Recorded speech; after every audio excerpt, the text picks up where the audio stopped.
All right, Algebra 1 students, time to move on from these kind of elementary level equations. I'm kidding, they're not. They're still algebra. Moving on to equations with variables on both sides of the equals sign. So, I know, again, this is review, and if you grasp this concept in pre-algebra, you're going to go ahead and just do the problems as you pause it and move along. It's going to go much faster for you. If you get the right answers, keep going. If you don't, watch it, copy the correct work, understand your mistakes. All right, let's go. Okay, here's your steps. Here's your algorithm. Step 1, simplify each side of the equation if necessary. So this is saying if you have an equation where you have like terms to combine on the left-hand side of the equation or on the right-hand side of the equation, you need to do that. But that's not going to happen every time. That's why it's an if necessary. Eliminate the smaller value of the variable. You know how so far some of you have been like, oh my gosh, these Lecomte tricks, they're like freaking brilliant. Well, if you feel that way, this is another Lecomte trick. If you try to operate this way, equations and inequalities, next week or so, equations and inequalities will be easier for you. Next, you're going to solve as you would a multi-step equation. So once you eliminate the smaller value of the variable, it becomes just a multi-step and not a variables on both sides. Because once you eliminate that variable from one side, it looks just like the equations we were solving the previous class. Check your solution by using the substitution property. Remember, you can eliminate fractions or decimals by using multiplication. Make life easier for yourself. Get rid of fractions. Get rid of decimals. Nobody likes them anyway. Stupid fractions. Stupid decimals. Okay, 6x plus 15 equals 4x plus 7. No simplifying to do here because these are not like terms. No simplifying to do here because these are not like terms. So, I move on to smaller value of the variable. Smaller value of the variable here is the 4x. And I'm going to, quotey fingers, eliminate it. Eliminate it. Meaning, make it disappear from that side. Now, how do I eliminate this 4x? I subtract 4x, and I'm going to line it up underneath the like terms. 6x minus 4x is 2x. Bring down your plus 15. Bring down your positive 7. From here, this is just like what we did before. Now I'm going to isolate the variable. So if I want to get 2x alone, I'm going to get, I want to get x alone, I meant to say. First, I got to get 2x alone. So 7 minus 15, negative 8. And finally, divide off the coefficient of 2, leaving me with x is equal to negative 4. Let's go back and check it. Remember to check each side individually. So 6 times negative 4 plus 15 is negative 24 plus 15 is negative 9. And then the other side, 4 times negative 4 plus 7 is negative 16 plus 7 is negative 9. They are equal. Our solution is correct. Moving on to our next example. This is one where I'm going to have to simplify here and here first before I can solve. So let's distribute the 2 and the negative 2. On the left-hand side, we have 2 times 4, which is 8, and 2 times 2x, which is 4x, so I have 8 minus 4x. And then here I have negative 2 times x, and this is one of those things I like to keep putting in warm-ups. Negative 2 times a plus 5 is a minus 10. Now again, we are eliminating the smaller value of the variable. So the question is, which one is smaller in this circumstance? A minus 4x or a negative 2x?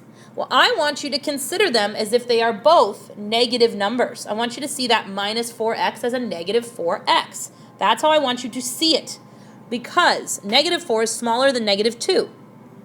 So that answers my question. The negative 4x is the smaller one. That's what we're going to eliminate. Now, how do I eliminate a minus 4x? I add 4x to both sides.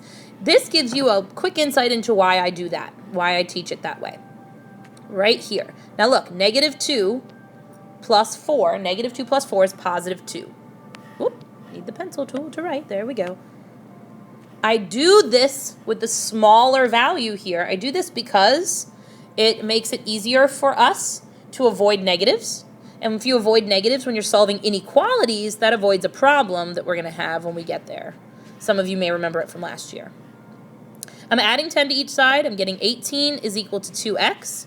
And finally, dividing off my coefficient, 9 equals x. Let's go back. Let's do the check. Now, when you check it, check from the original equation, not one you manipulated. Because if you made a mistake from here to here, you may not be able to find your mistake if you're checking by using your mistaken equation. So, 2 times the quantity, 4 minus 2 times 9, is 2 times the quantity 4 minus 18, which is 2 times negative 14, which is negative 28. So the left-hand side of the equation is negative 28. Let's try the right-hand side. Negative 2 times 9 plus 5. 9 plus 5 is 14. Negative 2 times 14 is negative 28. They are indeed equal to each other. I know I did it right. Okay, the third equation of our video is here. So this is one where we definitely have to simplify first. Now be careful, don't put down a 5 right here. Remember that the multiplication has to happen first. So I'm going to have to distribute. So I have, and this is one of those cool moments where you can, I get to tell you what happens in my head. I promise it will be just the math part. I won't give you an insight into any of my other fun and wild and crazy thoughts. Well, crazy probably wasn't the right word to choose there, but just to, anyway.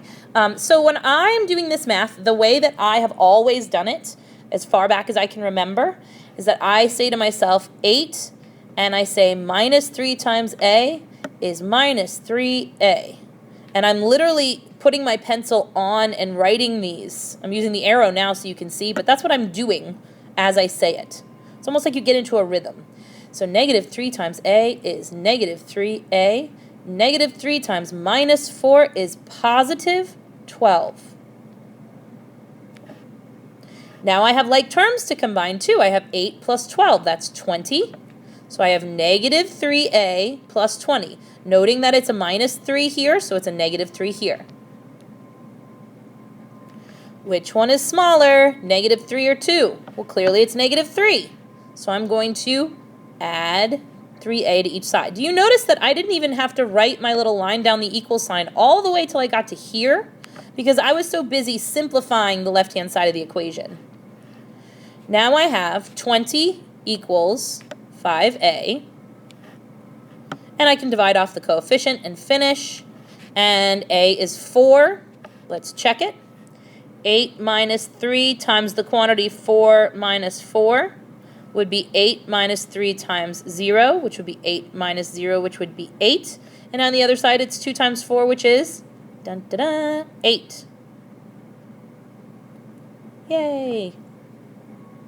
Okay. I believe we have one last equation, which is, of course, an exception. So my rule was simplify if you can. Can't do that here. And this next one was eliminate the smaller value of the variable. Well, this is a circumstance where if I try that, yeah, it doesn't really work out for me. Because I go minus 2f, minus 2f. Okay, so this cancels. So I have 10f minus 4 equals, what is it? What is it? It equals 0? Oh, no. Well, that's super confusing. So in some circumstances, I'm not going to be able to eliminate the smaller value of the variable. I'm just not going to be able to do that. So let's write it again over here. In this case, because this variable is by itself, it's not a good idea for me to get rid of that. I'm going to eliminate the other one. So it's not that it's a rule like you have to eliminate the smaller value of the variable. I have you do it because I think it makes the problems easier in the long term. Negative 4 equals negative 10f. Divide both sides by the coefficient. And then try to get in the habit of making them fraction answers. It's a negative over a negative, so that's a positive 4/10, which simplifies to 2/5. Let's check it. So 12 times 2/5 minus 4. Is that equal to 2 times 2/5? Well, 2 times 2/5 is 4/5 because it's whole number times numerator. Whole number times fraction is whole number times numerator. This is 24/5 because it's whole number times numerator minus 4, and 4 is equal to 20/5 because 20 over 5 is equal to 4. 24 minus 20 is 4. Hey, hot dog, check it out. They are indeed equal, and I know we did it right. So I hope you're feeling comfortable about your variables with, variables with equations on both sides. Okay, LeCompte, try it again. Equations with variables on both sides. And we will look at quite a bit more of this, including some of the special cases that come up when we work on this in class. I will see you guys in class.